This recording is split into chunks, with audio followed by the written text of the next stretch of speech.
And once again, good morning, friends. I continue to be Joe from ACFO. If you've attended the previous sessions this morning, you're already tired of hearing me.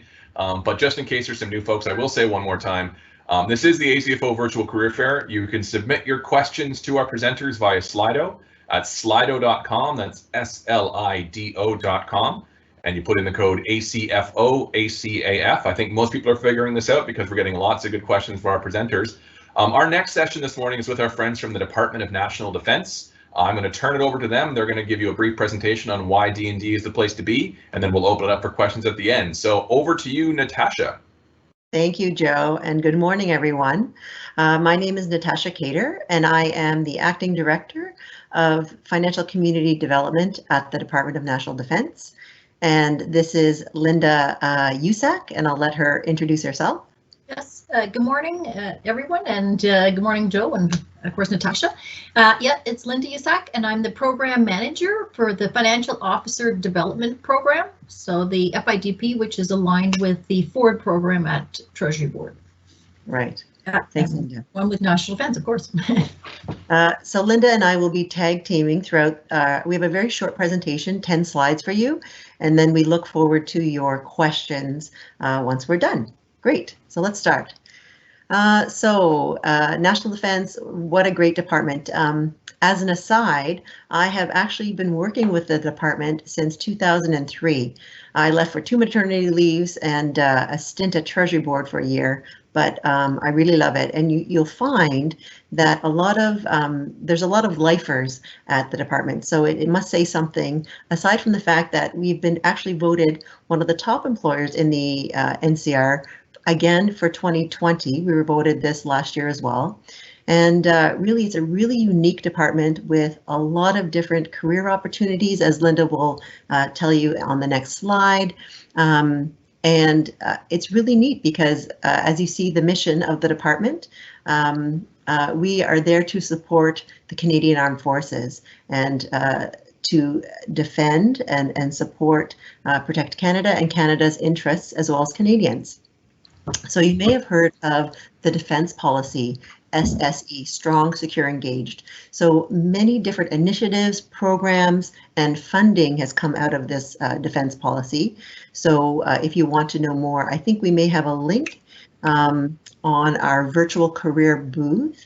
But if you Google SSE, there's a lot of different information there for you to learn more about the department and the different initiatives that are happening right now. Linda, I'll turn it over to you for the next slide.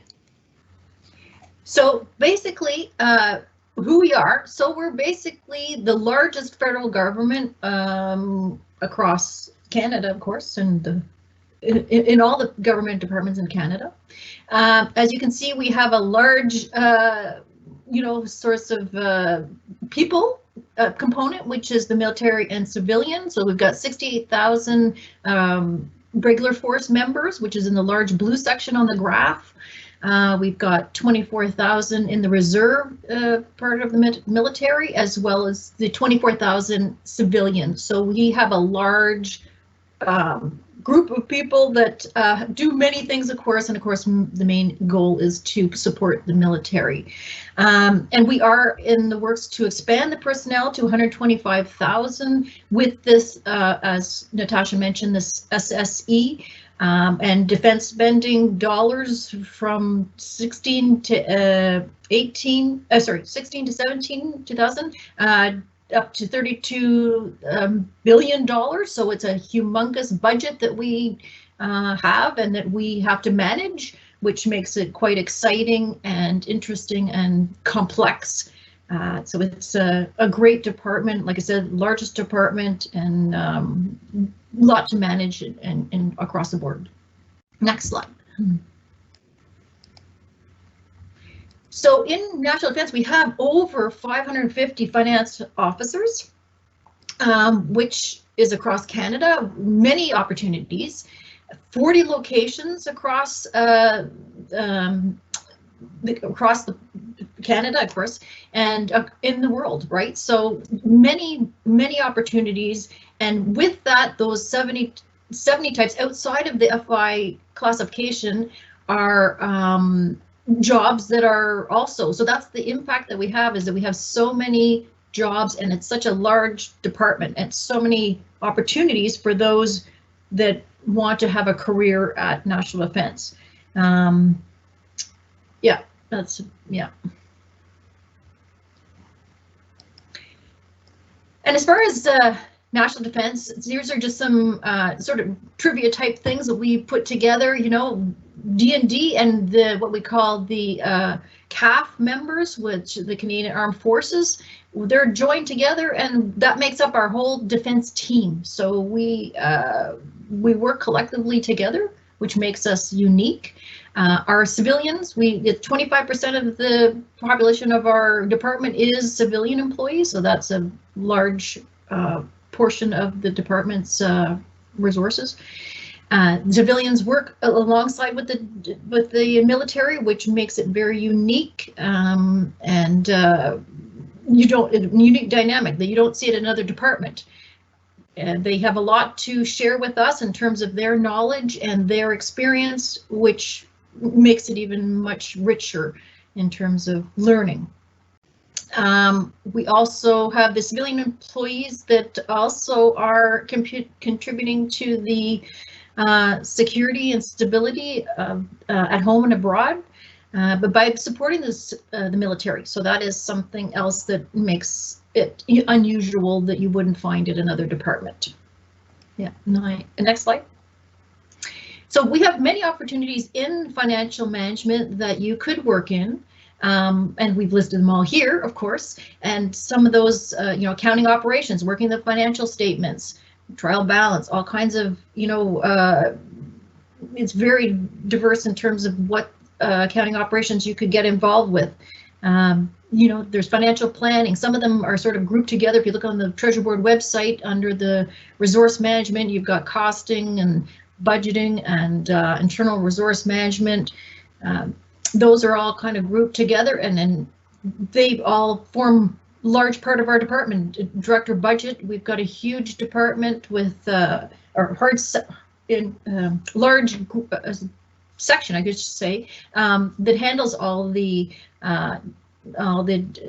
budget functions, and especially the costing. Costing, we have large group there. There's up to 70 costers that you could be costing out at large projects in terms of tanks and you know, airplanes, whatever. Like, there's major projects that you'd be involved with, which you won't have that in another department. And there's so many areas that you could work in your whole career at National Defense, because it's so large. You can move to those different areas when you want to have a change or want to learn something else, expand your learning. But there's many areas that you could work in, and advisory services. You could work as an FMA, you know, giving advice on financial matters. Maybe there's an area where there's no financial officers. You could be the key person working there and giving advice to other organizations or other groups within the department or outside of that. Internal controls, there's a big section on internal controls that you could work on in various aspects, looking at business processes, policy. All of our groups, there's a large area of learning that you could take on. Our financial systems, there's a very large section in that area where you could work on our financial system. DREAMIS is what we use, which is under part of SAP. Which you could, you know, you could work in various aspects on terms of testing, on terms of giving reports, giving advice on how to prepare those reports, that sort of thing. So there's many areas that you could work in with National Defense that would make your career exciting and interesting. So that's, I want to share about that. Yep. Next one. Thanks, Linda. So Linda and I both work within the Director of Financial Community Development, and we keep saying D&D is unique, so we may say it a couple more times in our presentation because it is. So what's different about this department is that we're decentralized. So although we work for and in support of the CFO, our ADM of finance, we have financial officers across the department, and we call them level ones, or our different branches. And so the level one finance folks report to the level one controller in support of that ADM. So although our CFO has functional authority, it's not direct authority over all the FIs in the department. So that's something else that's different. And so when we work, we just don't work with the finance branch. We work with all the different level ones, or the different branches across the department. So our role within community development is to support, develop, and engage the entire community across the department and the armed forces through collaborative efforts. And so we really depend on the different folks out there to help us, whether we're running a collective process or whether we're building our agenda for our conference and forum that we'll be holding virtually for the first time in January. We different engagement efforts. We typically run an FI orientation. We have other different programs. So again, the D&D uniqueness is not just felt across the mission of the department, but actually the structure of the finance community as well. So back to you, Linda. Yes, so I'm just going to talk a little bit about each of the recruitment pieces that we have within National Defense, and one of the main ones is our FIDP, which is our Financial Officer Development Program, a 30-month program. We hire the most FIDPs of any other department. So our goal is to hire 15 a year. This year we hired 9 because of COVID issues and so forth. So we had to cut back, but we're normally on par with 15 every year. So at any given time, we could have anywhere from 20 or 30, for that matter, FIDPs within the program, either in their first or second year. We have 3 rotations that we give, that we offer in various roles across the department. As I mentioned earlier, some of those areas. There's a CPA and a non-CPA stream. We have both of those streams for the FI group and for our FIDPs.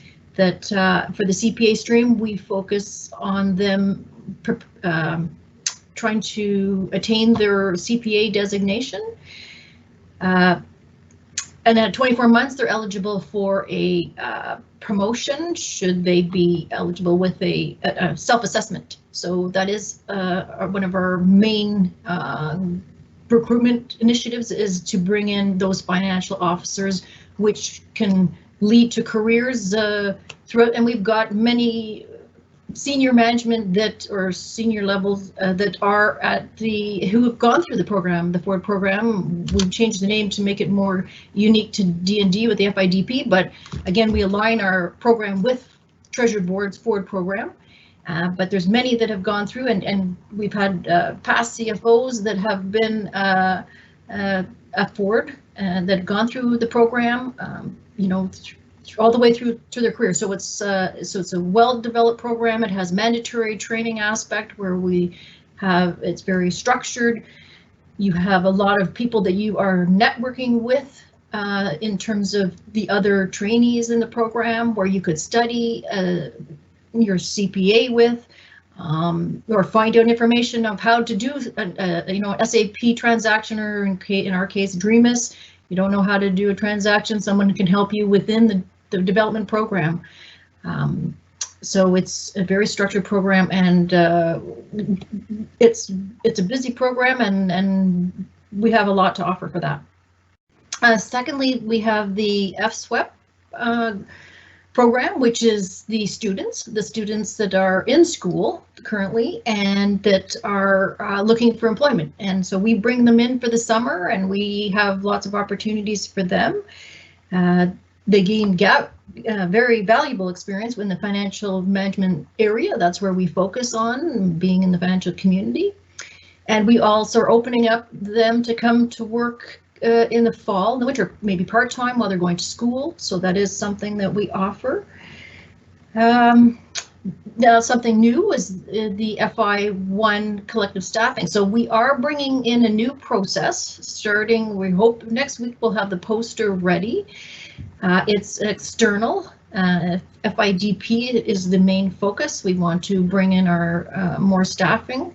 And now we will be partnering with Treasury Board in terms of accessing their pools for the FSWEP students and that's so forth, but we also want to have our own collective process to bring in more trainees, because with 15 that we bring in every year, you have to do 30 interviews or so forth. So we want to bring in some really quality people, and we need to get out to the private sector. If we can't get inside, we've got both. We want to try to get the best people for our program. So we're going to launch that process coming soon. So it will be on the jobs.gc website. So that will be out there.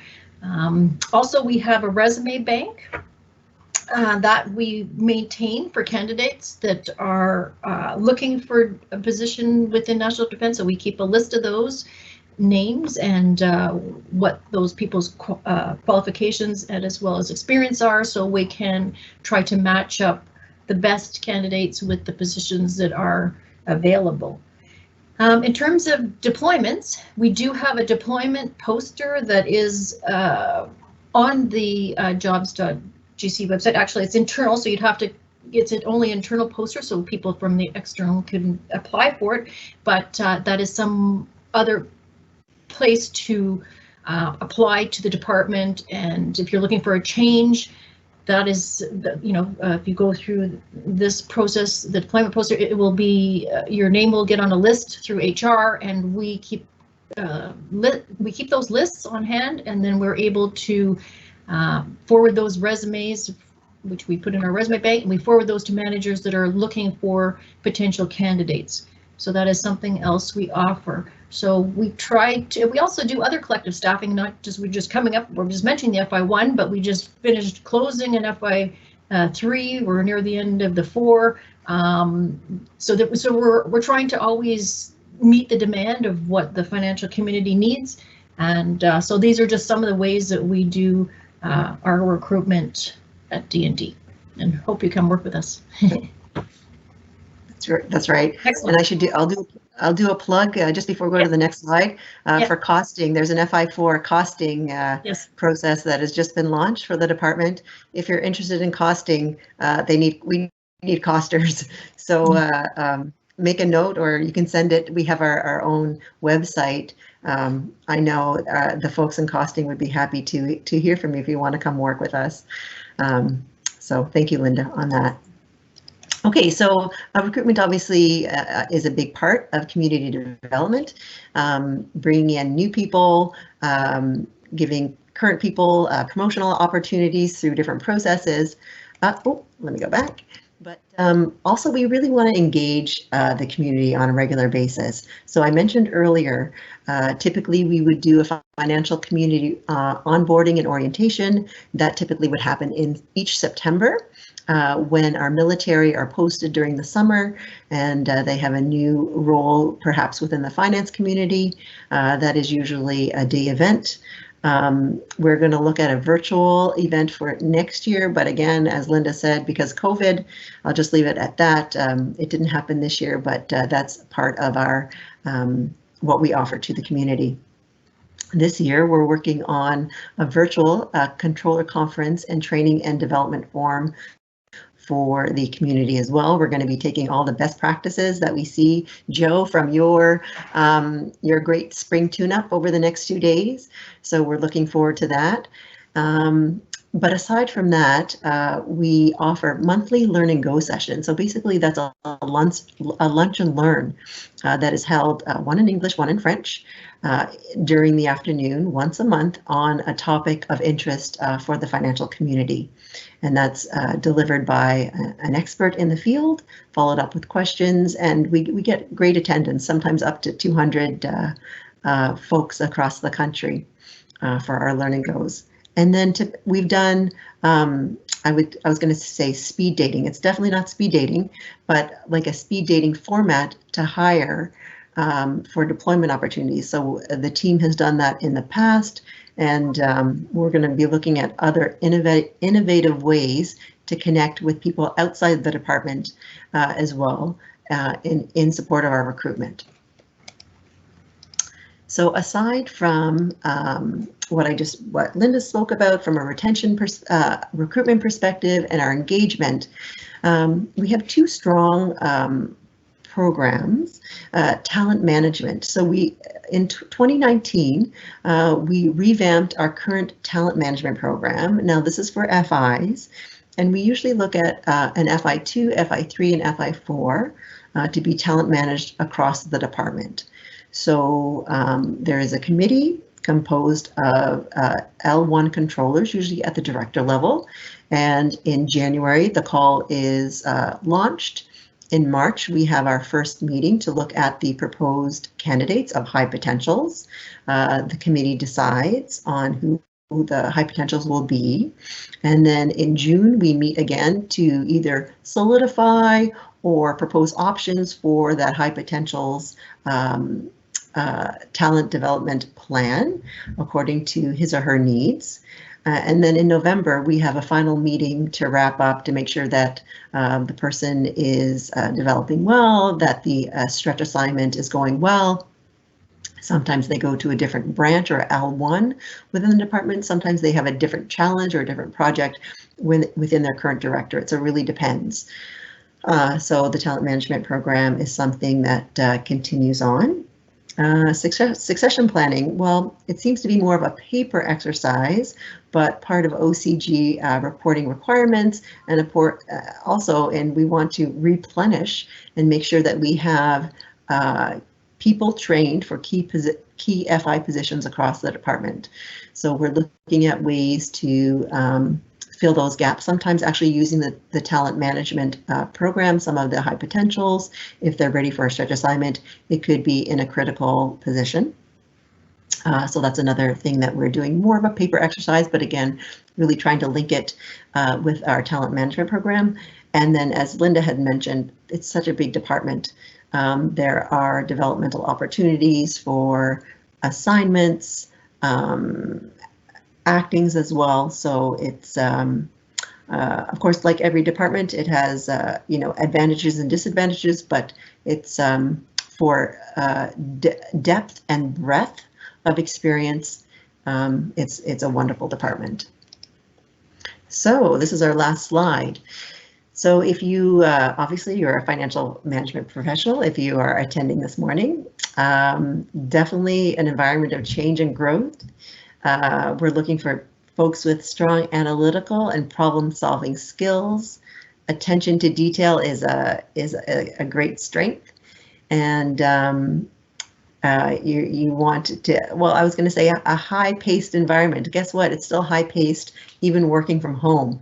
And then we're really trying to promote healthy workplace, even though our workplaces, for the most part, are home. I would say 90% of us working within the finance branch are working remotely.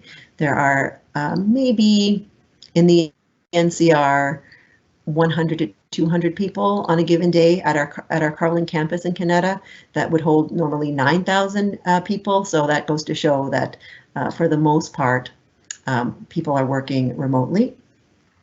But things obviously will change one day. So if you're interested, we're interested to hear your questions. And that at the bottom of the slide is actually our community development positional mailbox. So if you are not interested in applying through the development inventory, we'd be happy to take your resume, and please outline in your email what your strengths are, what your experience is, and what area you'd be interested in working with. So Joe, I think I'll turn it back over to you, and we're ready for questions if there's any questions. Yeah, thanks very much for that, Natasha and Linda. Great job. Obviously, with the department your side, like I said, it's one of the biggest departments, and there's a lot of functions going on. There's a lot of information to share, so we don't have too much time for questions, but luckily I'm looking at the list and you've addressed a lot of them. So it sounds like you've got openings and competitions going for almost every level. There's a question about in-demand skills. Well, you mentioned costing, but to one of Linda's points, you guys have people doing almost everything there. So basically every skill set's in demand. There is, we do have time for one question though, and there's a couple of questions around this, and it's a little bit about what Linda talked about in terms of supporting the forces and kind of the nature of that. And there was a question specifically about what is it like someone working in finance who might be reporting up to somebody on the forces side as opposed to somebody on the civilian side, and how does that affect the work? So are there a lot of positions where you're more integrated with the forces, and if so, what is that like for people in those positions? So Linda, I can take that if that's okay. Yeah, sure. Yeah.